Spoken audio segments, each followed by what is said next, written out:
Bapak, Ibu, dan Saudara yang dikasihi Tuhan, salam sehat dan tetap semangat untuk kita semua. Mari kita akan kembali bersama-sama menghayati firman Tuhan dengan tema melayani lebih sungguh melalui perenungan firman Tuhan yang diambil dari Injil Matius pasal 20 ayat 26 sampai 28. Injil Matius pasal 20 ayat 26 sampai 28, saya akan membacakan untuk Bapak, Ibu, dan Saudara yang demikian. Tidaklah demikian di antara kamu. Barang siapa ingin menjadi besar di antara kamu, hendaklah ia menjadi pelayanmu. Dan barang siapa ingin menjadi terkemuka di antara kamu, hendaklah ia menjadi hambamu.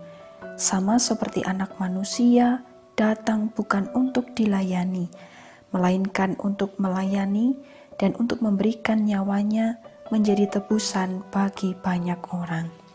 Amin.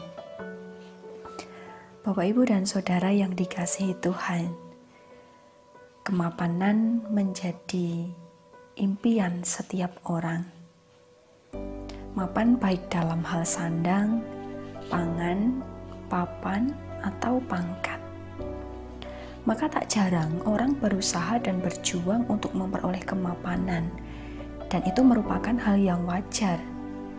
Namun ironinya, masih ada pandangan mengenai kemapanan secara posisi maupun finansial itu dianggap menjadi lambang kebesaran menurut ukuran dunia. Kedatangan Mesias memang sudah lama dirindukan oleh bangsa Israel, sehingga memunculkan paradigma tentang Mesias yang berkuasa dan mampu mengalahkan musuh Israel. Karena Mesias yang dinantikan oleh bangsa Israel adalah Mesias yang mampu melepaskan mereka dari belenggu kemiskinan, penderitaan, agar mereka terlepas dari semua itu. Mesias dalam diri Tuhan Yesus pun juga ada yang menilai menurut ukuran seorang penguasa yang memiliki lambang kebesaran menurut ukuran duniawi. Oleh sebab itu dalam teks kita hari ini, ibu anak-anak Zebedeus atau ibu Yakobus dan Yohanes mungkin juga berpikir kalau Tuhan Yesus bersedia memberikan posisi terbaik bagi kedua anak-anaknya itu, sehingga ia memberanikan diri meminta kepada Tuhan Yesus. Maksud permintaan itu adalah agar anak-anaknya mendapat tempat terkemuka daripada murid-murid yang lain. Inilah yang kemudian membuat murid-murid itu merasa marah, sehingga Tuhan Yesus memanggil mereka dan memberikan pengajaran tentang kebenaran. Kebenaran itu bahkan menentang nilai-nilai yang biasa berlaku dalam masyarakat pada umumnya. Di ayat yang ke-25, Tuhan Yesus mengatakan bahwa murid-murid harus lebih daripada para penguasa yang melakukan hal yang tidak baik dengan menggunakan kekuasaannya. Tuhan Yesus mengarahkan pada sebuah pernyataan tentang misinya datang ke dunia. Hal itu disampaikannya agar para murid itu tidak memiliki pemahaman yang keliru tentang kuasa Tuhan Yesus. Karena Mesias Kristus datang ke dunia adalah untuk memberikan nyawanya menjadi tebusan bagi banyak orang.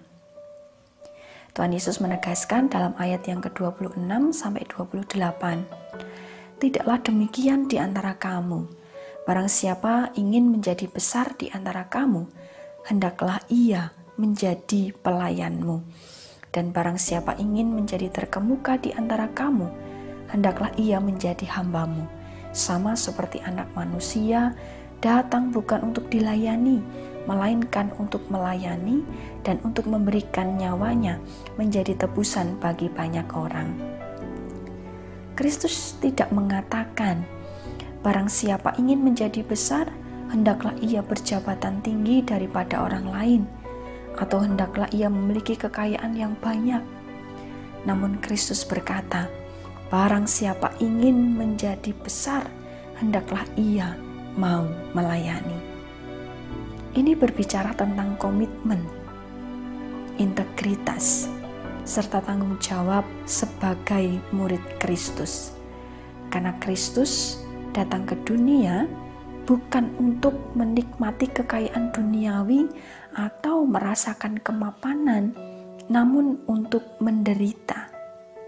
Bahkan ia tidak menyerah meskipun harus meminum cawan penderitaan, karena kedatangannya ke dunia untuk memberikan keselamatan bagi manusia. Tuhan Yesus memanggil para murid agar mereka tahu tentang kebenaran itu, dan tentang hal yang mesti mereka lakukan adalah melayani, bukan berebut atau memikirkan tentang kekuasaan atau siapa yang terbesar di antara mereka.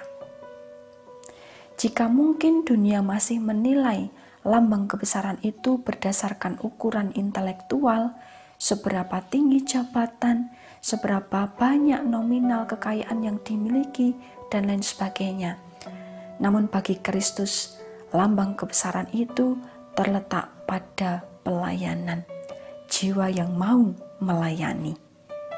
Kita patut bersyukur karena sampai saat ini masih banyak orang yang bersedia memberikan hidup dan karyanya bukan hanya sebatas untuk bekerja, tetapi juga untuk melayani.